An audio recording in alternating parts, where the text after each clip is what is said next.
यदि मैं आयुर्वेद की भाषा में बात करूं, सबसे पहले होगी इंडाइजेशन, एसिडिटी, फिर स्किन पे चकत्ते जैसे उठने शुरू होंगे और कभी कभी यूँ लगेगा कि जैसे कीड़ी चल रही है, और जबकि कीड़ी होती नहीं है, क्योंकि ब्लड में जो टॉक्सिन्स का लेवल बढ़ चुका होता है उससे क्या है कि जब वो ब्लड में आता है और आर्टरीज के थ्रू जब फ्लो कर रहा होता है तो जहाँ वो रुकता है तो वहाँ ऐसा फीलिंग आती है कि जैसे कीड़ी चल रही है।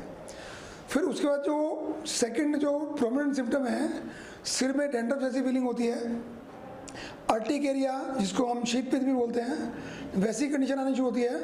जिन एरियाज़ को कम हवा लग पाती है, या आर्म पिट है हमारी, या लेडीज़ में छाती के नीचे की जो जगह है वहाँ पे जो एरिया होता है वहाँ हवा कम लगती है तो वहाँ रेड पैचेस बनने शुरू होते हैं।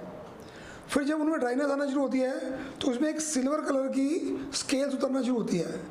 ये जो है बिल्कुल टिपिकल सिम्टम्स हैं। किसी किसी को रेड पॉस्ट्यूल्स बनेंगे जिसमें पस होगी, रेड पैचेस बनेंगे, वो कोनी पे हो सकते हैं, नेल्स पे सोरियासिस हो सकती है। उसके अलावा कमर की बैक पे हो सकता है। अलग अलग तरह के पेशेंट आते हैं, उनके अलग अलग तरह के सिम्टम्स होते हैं। यदि मॉडर्न साइंस के हिसाब से बात करें तो स्किन क्रैक भी हो सकती है, स्किन ड्राई भी होती है, स्किन में स्टिफनेस भी होती है, जॉइंट्स में स्वेलिंग भी हो सकती है, पर खासकर उन एरियाज में पहले होता है जहाँ पे हमारा फंगल इन्फेक्शन होने के चांसेस ज़्यादा होते हैं।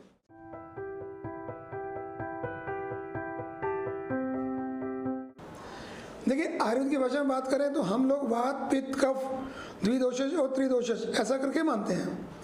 पर यदि मॉडर्न साइंस की बात करें तो स्कैल्प सोरियासिस, नेल सोरियासिस, उसके बाद प्लेक सोरियासिस, फिर गुटेट सोरियासिस और इनवर्स सोरियासिस, उसके साथ साथ पशुलर सोरियासिस और एरिथ्मोडर्मिक सोरियासिस, इस तरह के 7 तरह का इसका दिया है।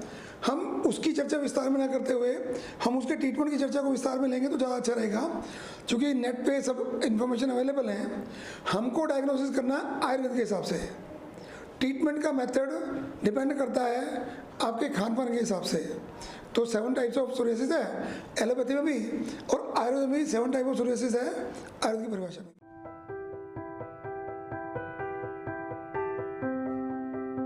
बिल्कुल हो सकता है कि जब गर्भावस्था की स्थिति थी, यदि उस समय पिता या माता दोनों में से किसी को सोरियासिस है तो चांसेस ऑफ सोरियासिस 70 to 80% बढ़ जाते हैं।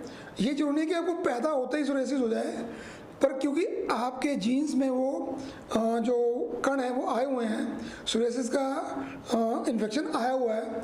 यदि आपको मालूम है कि परिवार में किसी एक को सोरियासिस है तो आप अपना प्रिकॉशन रखें पहले से ही, या किसी अच्छे आयुर्वेदिक डॉक्टर से कंसल्ट कर लें ताकि आपका खान पान, रहन सहन वो प्रॉपर बता दें, ताकि सोरियासिस के बढ़ने के चांसेस कम रहें। तो जन्मजात वाला पार्ट तो है ही है, हेरिडिटरी फैक्टर तो उसमें रहता ही है।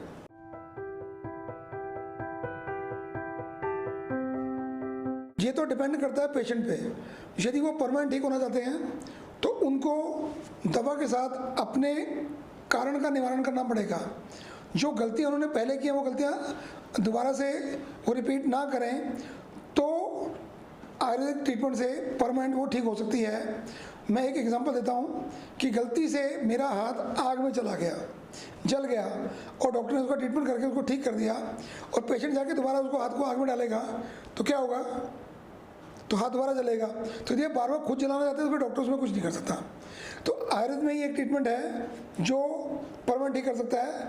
और आज अच्छी बात ये है कि बहुत से मॉडर्न जो डॉक्टर्स हैं वो पहले ही बोल देते हैं कि इसका हमारे पास कोई ट्रीटमेंट नहीं है, आपको ट्रीटमेंट चाहिए तो आप आयुर्वेद में जाकर इसका ट्रीटमेंट करा लीजिए, और लोग ठीक होकर जाते हैं।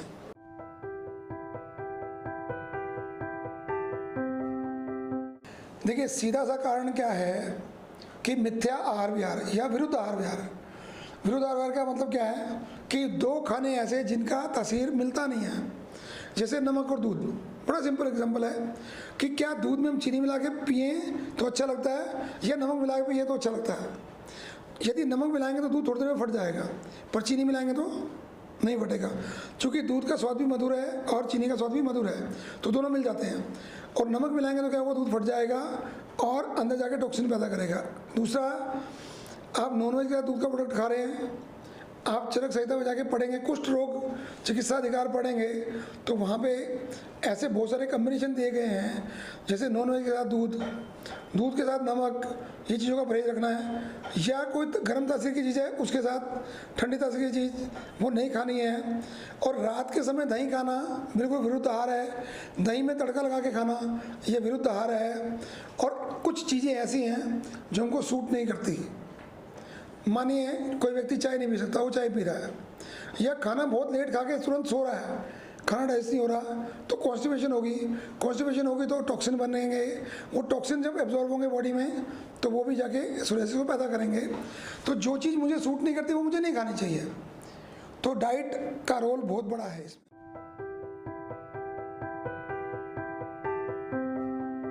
देखिए मेन तो कारण है डाइट। जो मेरा 26 साल का अनुभव है, चाहे वो पेशेंट महिला थी या वो पुरुष थे, जिन्होंने जंक फूड ज़्यादा खाया, जिन्होंने नॉनवेज ज़्यादा खाया, या किन्हीं महिलाओं ने सिगरेट स्मोकिंग की या वाइन का उपयोग किया, नॉनवेज के साथ किया, तो उन लोगों को सोरियासिस होती है। पर उसके अलावा एक कारण और भी है कि यदि पीरियड्स कहीं डिस्टर्ब्ड हैं या पीरियड्स कम आ रहे हैं, वो जो ब्लड फ्लो निकलना चाहिए था, जो मेंसेस का ब्लड पूरा बाहर निकला वो नहीं निकला, तो वो क्या करता है, पित्त की वृद्धि करता है बॉडी में, और उसके कारण से फिर सोरियासिस होने के चांसेस बढ़ जाते हैं। आपने देखा होगा कि जेंट्स की बजाय लेडीज़ में चेहरे पे जो काले दाग है, जिसको ब्लेमिशेस बोलते हैं, छाइयाँ बोलते हैं, वो ज़्यादा होती हैं। उनके चेहरे पे डलनेस बहुत जल्दी आती है। तो ऐसे उनका खान पान भी क्या होता है लेडीज़ का आमतौर पर, कि उनको चटपटा खाना ज़्यादा अच्छा लगता है। चाट है, गोलगप्पे है, टिक्की है, पापड़ी है, ये सब जंक फूड की कैटेगरी में आते हैं। तो वो भी अपने आप में एक कारण रहता ही है।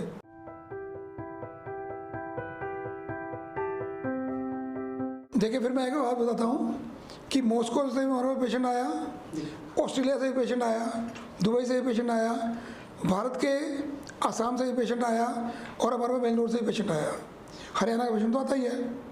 तो सबका मौसम, सबका लाइफस्टाइल, सबका जीवन जीने का ढंग सबका अलग अलग है। पर मुख्य कारण क्या है कि हर व्यक्ति के इलाके के हिसाब से कुछ चीज़ें ऐसी होती हैं जो उसको सूट करती हैं, कुछ चीज़ें ऐसी होती हैं उसको सूट ही नहीं करती। तो जो चीज़ें सूट नहीं करती, क्योंकि पता ही नहीं है सूट क्या नहीं कर रहा, वो आदमी उसको खाया जा रहा है। पहला कारण क्या होगा, कॉन्स्टिपेशन होगी। मैक्सिमम मेजॉरिटी ऑफ पेशेंट में आपने देखा होगा कि कॉन्स्टिपेशन एक समस्या बोलते ही हैं, एसिडिटी दूसरी समस्या बोलते ही हैं, तीसरा पेट में भारीपन, मोटापा, बीपी, ये सब समस्याएं बोलते ही हैं। तो मेजर कारण तो डाइट है। डाइट का कॉम्बिनेशन यदि आपकी प्रकृति के अनुसार है तो ठीक। सपोज मैं हरियाणा का व्यक्ति केरल में जाके रहना शुरू कर देता हूँ और डाइट मुझे चाहिए हरियाणा वाली, तो कैसे पॉसिबल है? क्योंकि जब मैं शुरू में गया तो मुझे हरियाणा का खाना खाना है, पर धीरे धीरे मुझे यदि लंबा वहाँ रहना है तो धीरे धीरे मुझे वहाँ का साउथ का ही खाना, क्योंकि वहाँ की जलवायु ऐसी है। यदि मैं वो काम नहीं करता तो क्या होगा, तो मुझे बीमार होना ही है। तो कारण मेन डाइट पे ही है।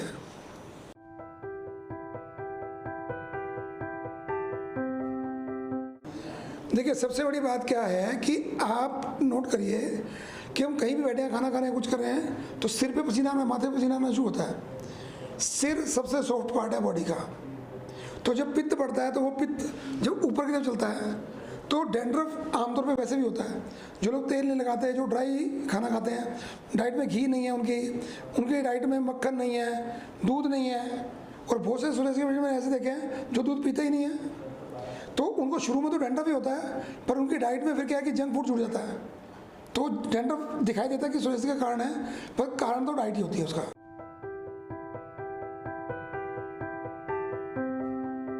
देखिए पंचकर्म का ही सारा महत्व है। पंचकर्म है शरीर का शुद्धिकरण, रोग को जड़ से मुक्त करता है। यदि जड़ से ही निकाल देंगे किसी चीज़ को तो दोबारा वो पौधा कैसे पैदा होगा, वो पौधा दोबारा पैदा नहीं होगा। हम जब सिर्फ मेडिसिन देते हैं तो क्या होता है कि उस मेडिसिन से बीमारी एक बार दबती है, उसको हम दबा पाते हैं, पर यदि हमने जड़ मूल से उसका कारण निकाल दिया तो वो बिल्कुल ठीक हो जाएगा। तो इसलिए पंचकर्म करते हैं। पंचकर्म की 5 विधियां हैं, वमन, विरेचन, वस्ति, नस्य, रक्त मोक्षण। तो इनमें से जो जिस चीज़ पेशेंट को जरूरी होता है वो हम करते हैं। वो करने से शरीर का शोधन हो जाता है, शरीर का शुद्धिकरण हो जाता है। शुद्धिकरण भी कहाँ तक का, सिर्फ पेट का नहीं, सिर्फ आंतरियों का नहीं, रक्त का नहीं, इवन कि सेल्स के अंदर जो माइटोकॉन्ड्रिया है वहाँ तक का शोधन करना भी वो पंचकर्म का ही काम है। तो जब तक शरीर का पूरा शुद्धिकरण नहीं हुआ तब तक उसकी चिकित्सा संभव नहीं होती। इससे आपने नोटिस किया होगा कि जो भी पेशेंट आता है या तो पंचकर्म कराने आता है, यदि वो नहीं कराने आया तो हम उसको पंचकर्म बोलते हैं कि आप पंचकर्म कराइए। क्यों कराइए? किसी को हमको 1 बार पंचकर्म करना है, किसी को 5 बार पंचकर्म करना है या 6 बार करना है, depending upon the condition of the patient, depending upon the condition of the disease. तो पंचकर्म से सबसे ज़्यादा शुद्धिकरण होता है।